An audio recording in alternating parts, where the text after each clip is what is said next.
السلام عليكم ورحمة الله تعالى وبركاته. بسم الله على بركة الله. نبداو القصة ديالنا ديال اليوم. القصة ديالنا اليوم غادي تحط رحالة في مدينة أكادير، أولا البداية غادي تكون من مدينة أكادير. القصة ديال اليوم غتكون على واحد المليونير نسميه بالمليونير السوسي، بما أنه تنتمي لمدينة أكادير اللي هي معروفة بمنطقة سوس. هذا واحد السيد من نواحي ديال مدينة أكادير، من العروبية ديال أكادير. كان يتيم الأب والأم ووحيد الأبوين. من مات الأب والأم ديالو كان هو عايش في ديك العروبية، كانوا غير عزابين عند الناس، ما عندهم لا أرض لا حتى شي حاجة. من ماتوا الوالدين ديالو قرر بأنه السيد يمشي يقلب على راسو، يمشي يقلب على خديمة، يمشي يقلب على مستقبله، يغير الحياة من ديك العروبية للمدينة، يعني يمشي من البيئة القروية للبيئة الحضرية. فعلا انتقل هذا السيد لمدينة أكادير، قلب على خديمة، بدا تيخدم فاش ما جاب الله كيف ما تنقولوا، طالب معاشه. مرة تيخدم في المارشي حمال، مرة تيخدم في القهوة، تيعاون صحاب القهوة، ماشي سرباي، ماشي من هذاك النوع اللي يخدموا في البريصات يتسخر عليهم. مرة تيبيع ويشري فاش ما جاب الله، يا كارو يا مثلا يجيب شي حويجة ويبيع ويشري فيها. المهم السيد دمار ولد العروبية، من دوك ولاد العروبية الأحرار، خلينا من ولاد ماما ولاد بابا، دوك لي ما تجيبها لهم لعند فمهم عادي ياكلوها. هاد السيد لا ما خدمش عليها ما ياكلش، ولا ما خدمش ما يخلصش كراه، كان مسكين يمشي لمدينه اكادير كرا وتيخدم على راسو. حتى لواحد النهار جاو واحد الناس من اوروبا. هادشي اللي تنعاود لكم عليه انا راه وقع في الستينات، يعني هادي شحال كانوا ديك الساعات يجيو صحاب اوروبا تيقلبوا على اليد العامله من المغرب. علاش يقلبوا على اليد العامله من المغرب؟ اول حاجه لانها رخيصه، ثاني حاجه لحقاش فعلا المغاربه دماره، تيقلبوا على الطرف ديال الخبز بالحلال وتيخدموا ومعقولين وديال تماره. كيف ما دابا كيف تتعرفوا هادوك صحاب الصبليون اللي تيديو العيالات الفريز، راكم عارفين يعني تيديو اليد العامله لحقاش رخيصه، والمغاربه بالنسبه لهم فرق العمله تجيهم بانها مزيانه، يعني فيها الفلوس. فعلا هاد السيد هذا دفع لهادوك الناس اللي هما جاو تيقلبوا على اليد العامله. تختار من بين الدول اللي كانت مقدمه على اليد العامله، كانت اسبانيا وكانت فرنسا وكانت شي دوله اخرى ما نقدرش نقولها لكم، المهم اللي متاكده منهم هاد جوج دول. تقبل فعلا دولة فرنسا داوه لواحد المنجم او تيخدم بداكشي ديال المنجم. الناس اللي ما تعرفش المنجم شنو هو الخدمه ديال المنجم، هذوك اللي تيحفروا تيديروا المين وتيطلقوا وتيطلعوا الصخار اللي تيخرجوا منه الرخام وبزاف ديال الحوايج. هذا السيد كانت هذه هي الخدمه ديالو، وهذه الخدمه من طبيعه الحال ما يقدرش يديرها اي واحد، ما يقدرش يديرها شي واحد اللي ما مولفش تماره، وخاصه ولاد العروبيه كيف ما تنعرفوهم انهم ديال تماره وديال الدمير. هذا السيد هذا فعلا مشى لفرنسا، خدم بداك المنجم واحد المده طويله، كرا في واحد المدينه قريبه من المكان او المقر ديال العمل ديالو. استمرت حياته لواحد المده هكاك ديال 3 سنين. تيمشي هذا السيد بحكم انه كاري في ديك المدينه، كيف تتعرفوا الناس اللي هي تتكون خدامه تترجع بحالاتها، تدوز السوبر مارشي تاخذ ليها داكشي اللي خاصها حويجات هادي باش يقضي في الدار ديالو. هذا السيد هذا كان دائما تيتقدم عند واحد السيد، واحد الفرنساوي من سوبر مارشي.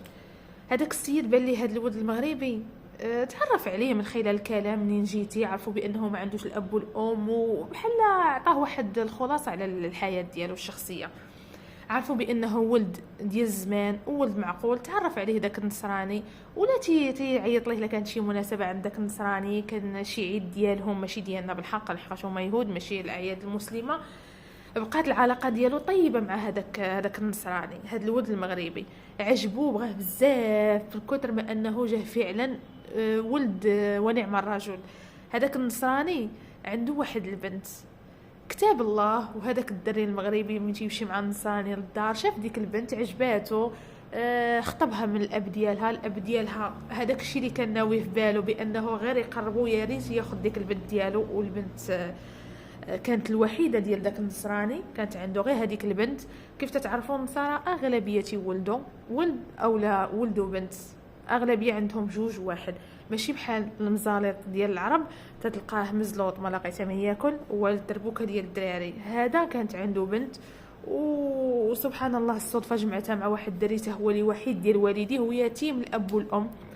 تزوجوا فعلا. هذا الولد هذا كان تيقلب على الحنان او الدفء الاسري تزوج بهذيك بنت النصراني، مشات ايام وجات ايام، الولد دائما يعني بقى في الخدمه ديالو. النصراني راه في هذاك السوبر مارشي ديالو، عنده واحد السوبر مارشي كبير بحال نقولوا حنايا بقال هو كبير. استمرت الحياة بينه وبين بنت النصراني، حياة زوينة، حياة طيبة، عايش السعادة معاهم. حملت بنت النصراني اللي هي مرت المغربي، ولدت في الأول بنيتها، من بعد ولدت وليد، والحياة هي تستمر حتى لواحد النهار تيتوفى الأب ديالها اللي هو نصراني، بقات غير الأم ديالها والبنت بنت نصراني اللي مزوجة المغربي. اضطروا المغربي بانهم من بعد ما مات نسيبو تحولوا عاشوا مع نسيبته. كانت عندها ان بتيت فيلا، كانت عندها فيلا صغيره، وهذيك البنت قررت انها تعيش مع الام ديالها اللي هي وحيده، وبقاو عايشين مع بعضياتهم حتى الولد المغربي ما قالش لا. دازت واحد المده عاوتاني ماتت الام ديال مرت المغربي ديك القاوريه، نقولوا لها حنا القاوريه الفرنسيه بحكم ان حنايا في الاجانب تنقول لهم القوار. ماتت الام ديالها، بقى شكون اللي غادي يقابل سوبر مارشي؟ بقى يعني البنت هي الوحيده ديالهم. المغربي اضطر يخرج من هذيك الخدمه ديالو او داك المنجم اللي هو خدام فيه، قرر ياخذ السوبر مارشي ديال نسيبو يقابلو ويبيع ويشري فيه، وها هما عايشين. فعلا المغربي خدم في السوبر مارشي ديال نسيبو وبقى مستمر مع هذيك القاوريه، عايش الحياه طيبه زوينه. كبروا دوك الوليدات، ولد تبارك الله كان خرج مهندس ومشى كمل في يعني جاتو الخدمه ديالو في امريكا، عاش في امريكا. ولد وليداته الدري الاخر تخرج بيلوت حتى هو تزوج وعنده حياه ديالو. حتى واحد المده من مورا الاولاد ما انهم كبروا وتخرجوا وتزوجوا، تصابت الام ديالهم بمرض سرطان، الله ينجينا ونجيكم منه. دوزت واحد المده وهي تتعالج، كيف ما تتعرفوا كاين اللي هو تيتعالج منه كاين اللي ما تيتعالجش منه. ماتت النصرانيه مرت المغربي، بقى المغربي عايش بوحديته، بقى في ديك الفيلا بوحدو، بقى في السوبر مارشي بوحدو، واضطر بانه السيد كبر، يعني فرنسا عطاتو لا غوتريت، عنده هذاك اللي هو نقولوا الدار وداك المشروع. بقى السيد وحيد ما عنده حتى شي حد، رجع للوحدانيه اللي هي بدا منها. فشنو قرر؟ لان هذوك الاملاك كلهم كاتباهم ليه المراه ديالو، بحكم ان ولادها خدامين ومبسك عليهم الله، وهي كانت تبغيه وكتبت ليه كل شيء في الحياه ديالها قبل ما تمرض ولا اي حاجه، بحكم انها هي الوحيده عند والديها وتخاف انها يوقع لها شي حاجه، ويدخلوا الورثه في النص مع راجلها ومع ولادها. يعني قررت انها تكتب لراجلها، ما غاديش يدوز ولادها.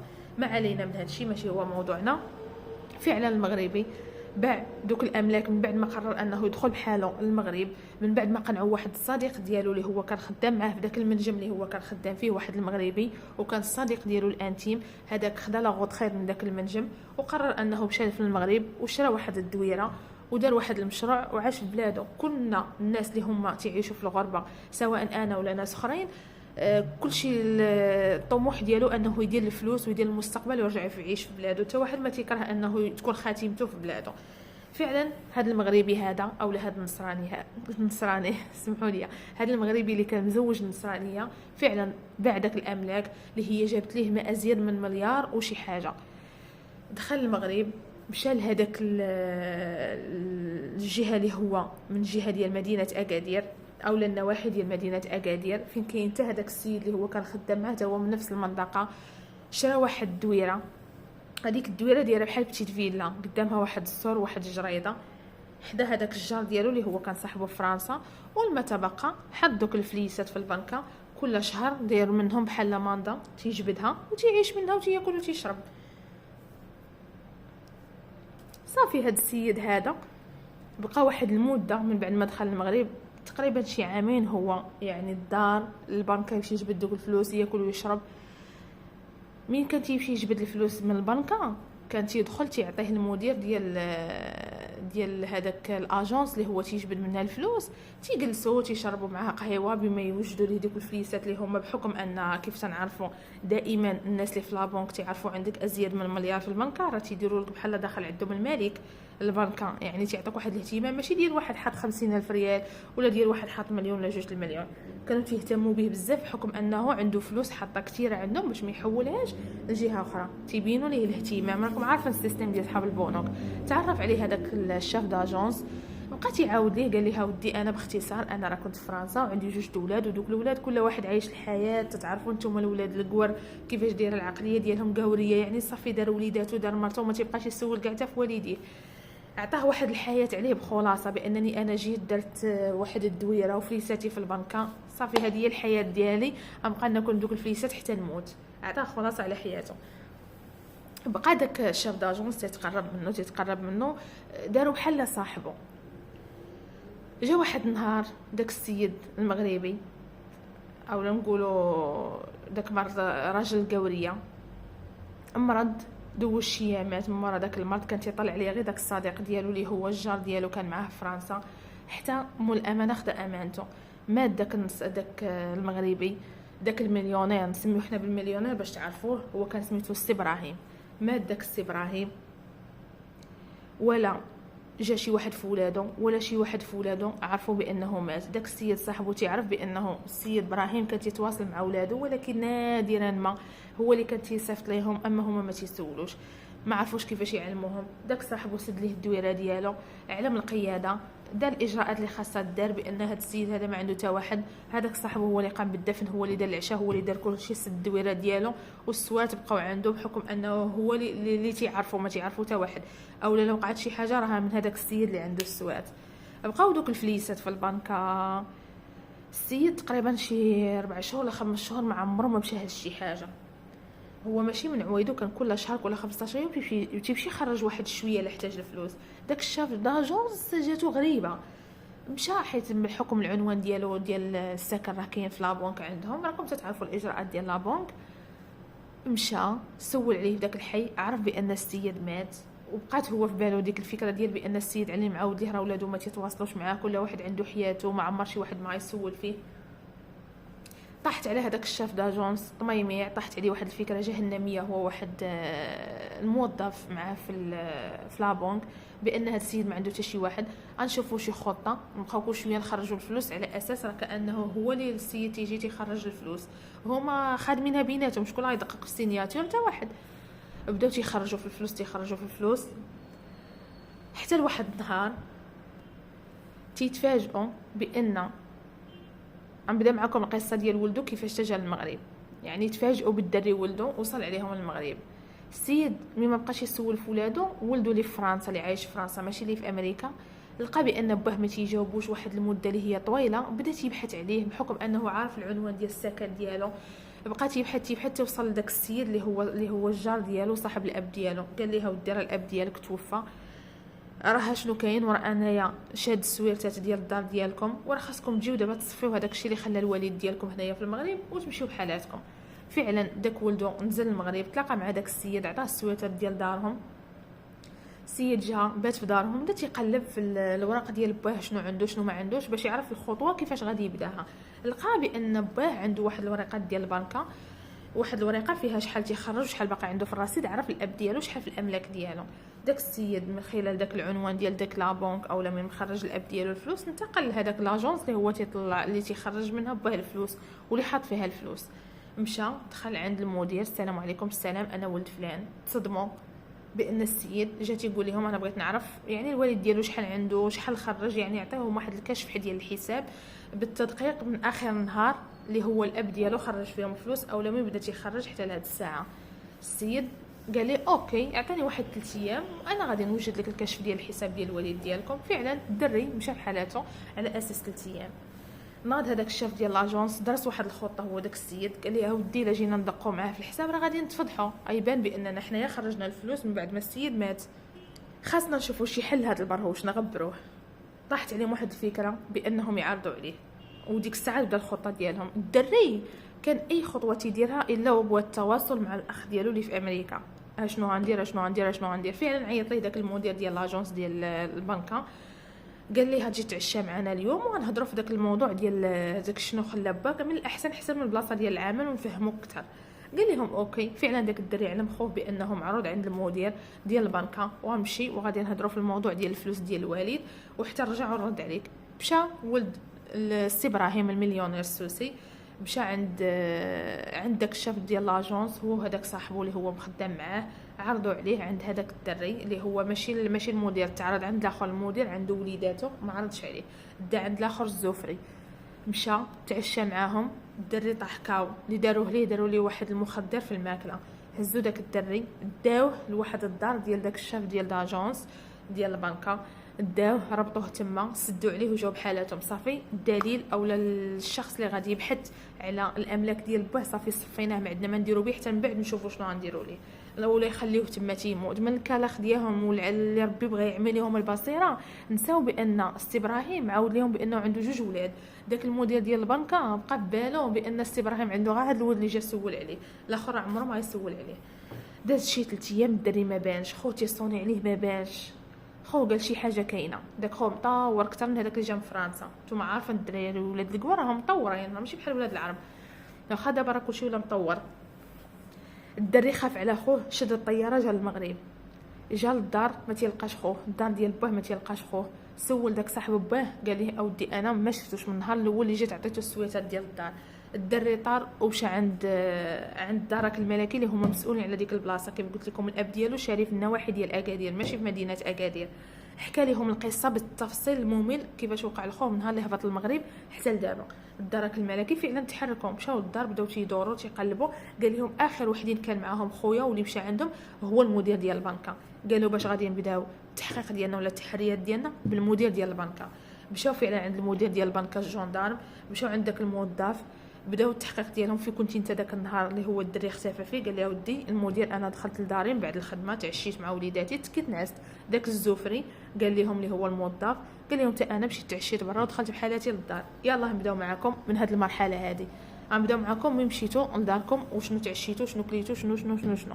خلاوهم هما مع واحد العناصر ديال الدرك الملكي وانتقلوا الاخرين لعين المكان اللي هو الدار ديال كل واحد فيهم.